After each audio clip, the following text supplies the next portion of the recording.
So, last episode, we talked through 5 reasons people say yes to college.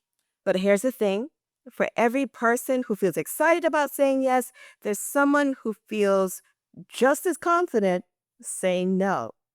Hey fam, it's me again, Miss Keira, your personal career coach who loves to talk about all things career, all things growth, all things personal and professional development. And we're back for another episode of Now What? So the question is, why do people say no, or at least not yet, about the going to college thing? For many, college is the natural next step, and for others, it's an expectation. But honestly, those expectations and natural next step, those aren't good enough reasons to say yes. I'm sure you've had multiple adults. I've been an adult that have told my children, don't follow the crowd, right? Don't do something because everybody else is doing it.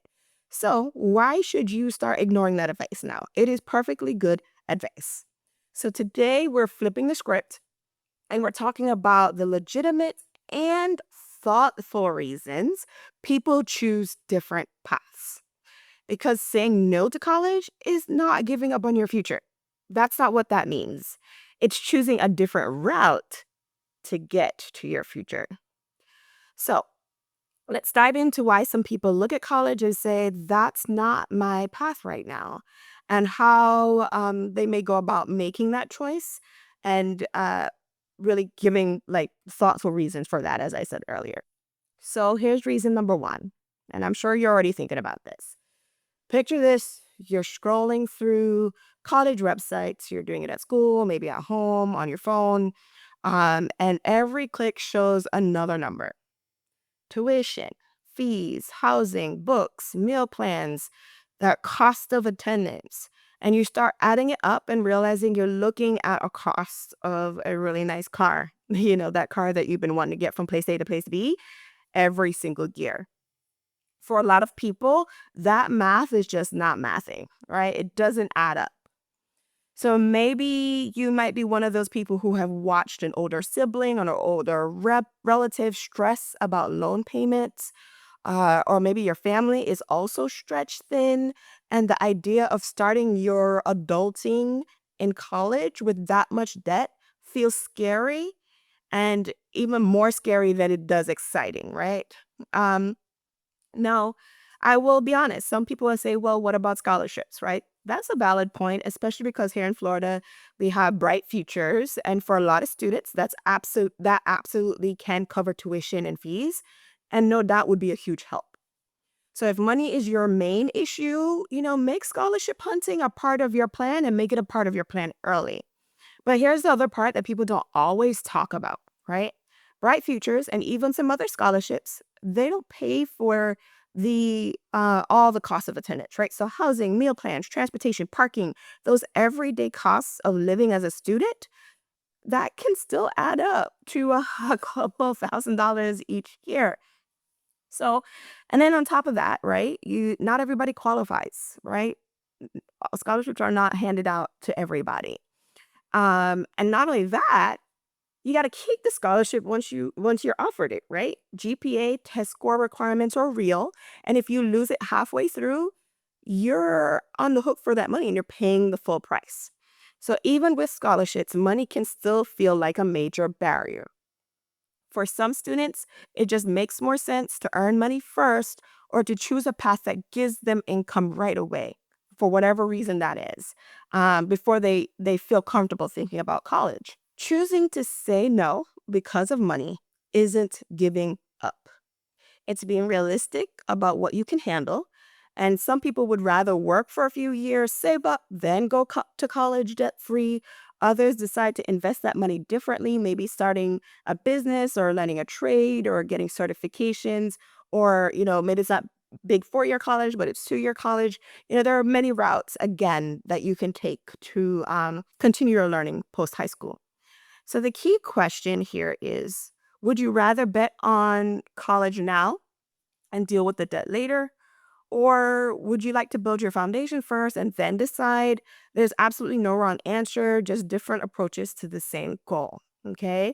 So again, we're all about trying to figure out what your why is and spending time to think about that.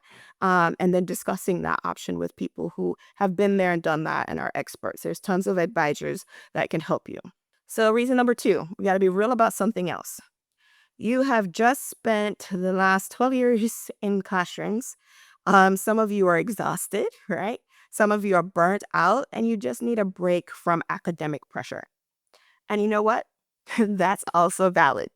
Okay, that's valid. Tired of school. So think about your friend who is always stressed about grades, or that person who has a panic attack every time there's a big test. Now imagine tell them, great, 4 more years of that, but harder and more expensive, right? Sometimes saying no to college is actually saying yes to your mental health. Now, here's where the leadership part comes in, and this is important. Taking care of your mental health doesn't mean doing nothing, right? Doesn't mean sitting home and just not doing anything to progress, right? It means being intentional about what comes next and what's right for you. So maybe that's working a job that doesn't follow you home, right? You're not taking that stress home. Maybe it's volunteering somewhere that fills you up, kind of beats at the heart a little bit, the heartstrings, instead of draining you, because that will replenish you. Maybe it's learning a skill that excites you instead of stressing you out. Maybe, it's not that you're stressed because of grades, but maybe you haven't found what you're passionate about to kind of push through.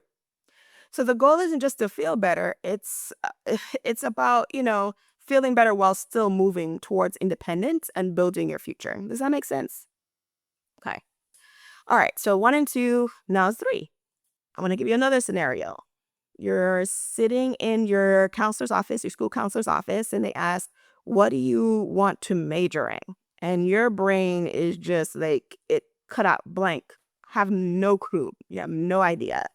And the thought of picking something and paying for it when you don't even know what it is that you want to do can absolutely feel terrifying. Okay. A lot of people say no to college because they don't want to waste time and money figuring it out in a classroom. Here's the plot twist though. Saying no doesn't mean that you stop exploring, right? It might actually give you better ways to explore. So if you want to see if you like working with kids, you'll decide maybe before I make that step, or maybe I don't make the step at all, but maybe I want to volunteer in the after school program, see how that feels before I decide that I want to go and major in early learning education, right? If you're curious about graphic design, take on small projects for local businesses or as a side hustle. Or if you want to be a nurse, you shadow someone at a hospital for a day, right? Are you getting it? Getting experience while you're in high school helps you to figure these things out. The real world gives you chances to test drive careers, right? Without the pressure, without the risk on your grades and your tuition, right?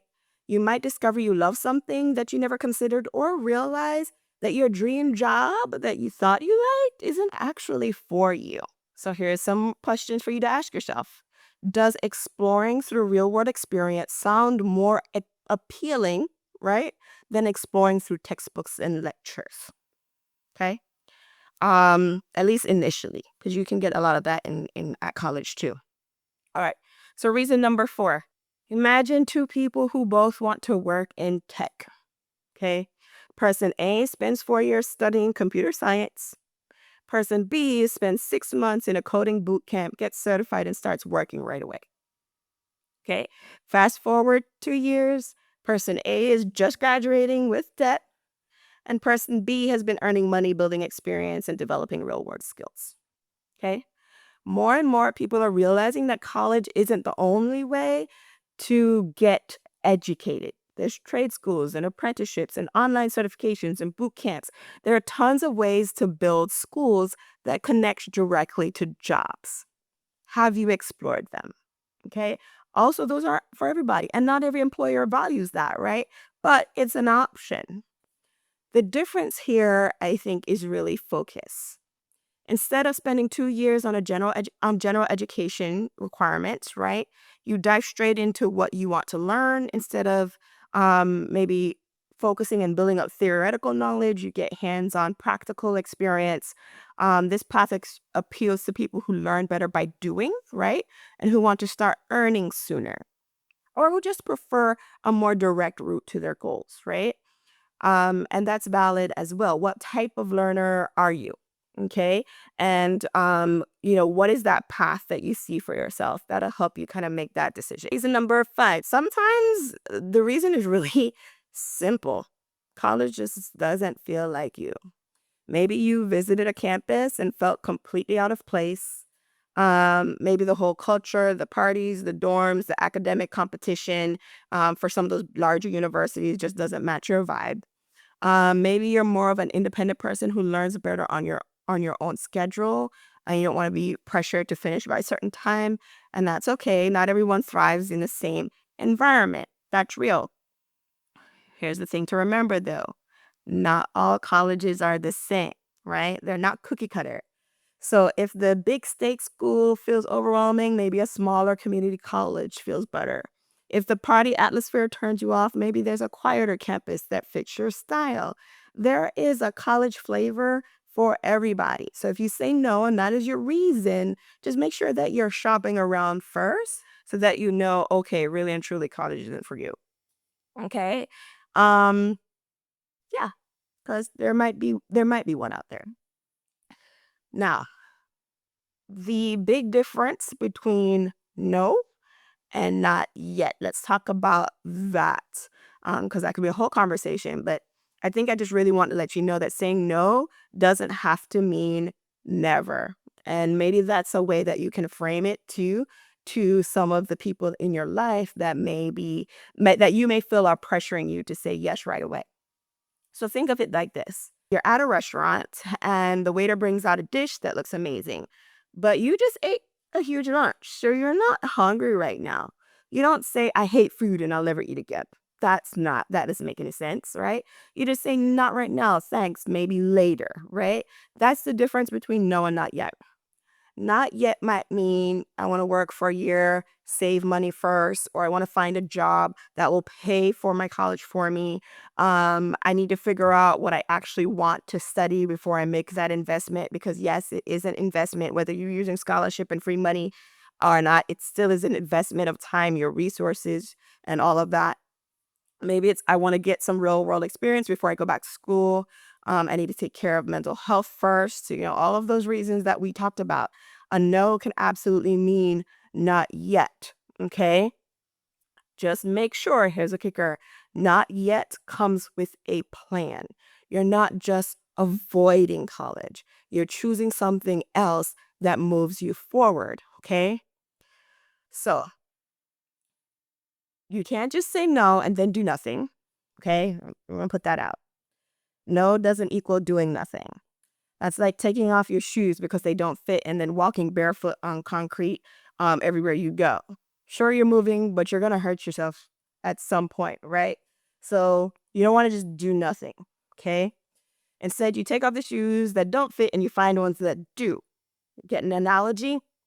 So maybe they're work boots, maybe they're running shoes, maybe there's something completely different, but they support you as you move forward towards your goals. That's what you're going to do, right? You say no here, but if you're saying no, what then are you saying yes to? So now let's talk about the hardest part, dealing with people who maybe don't or can't yet understand your choice. Suppose it's your parents, right?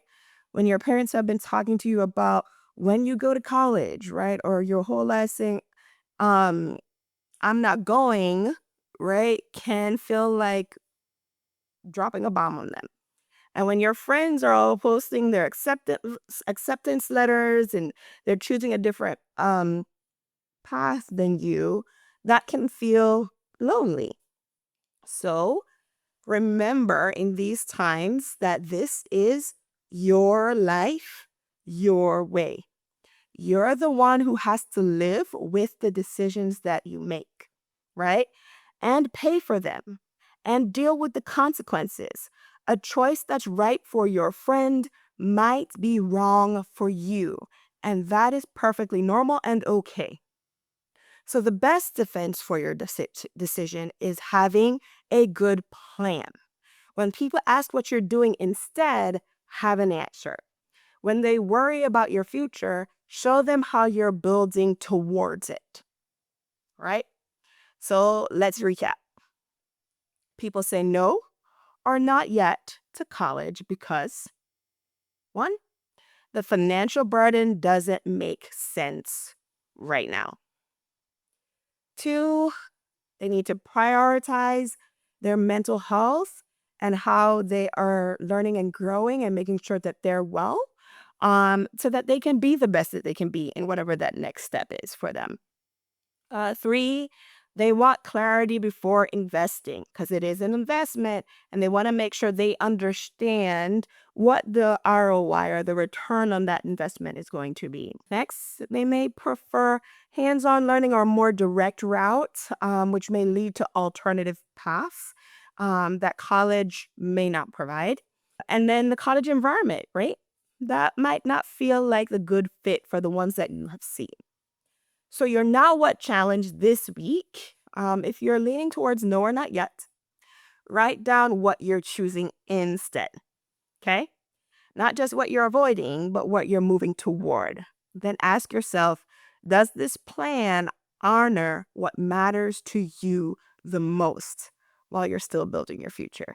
What questions are coming up for you? Drop a comment below and let me know. Do you want to hear about gap years, or is there another part of this whole college decision thing that has you stuck, right? Your questions help shape what we talk about next. But until then, thanks for listening, and I will see you next time. Peace out.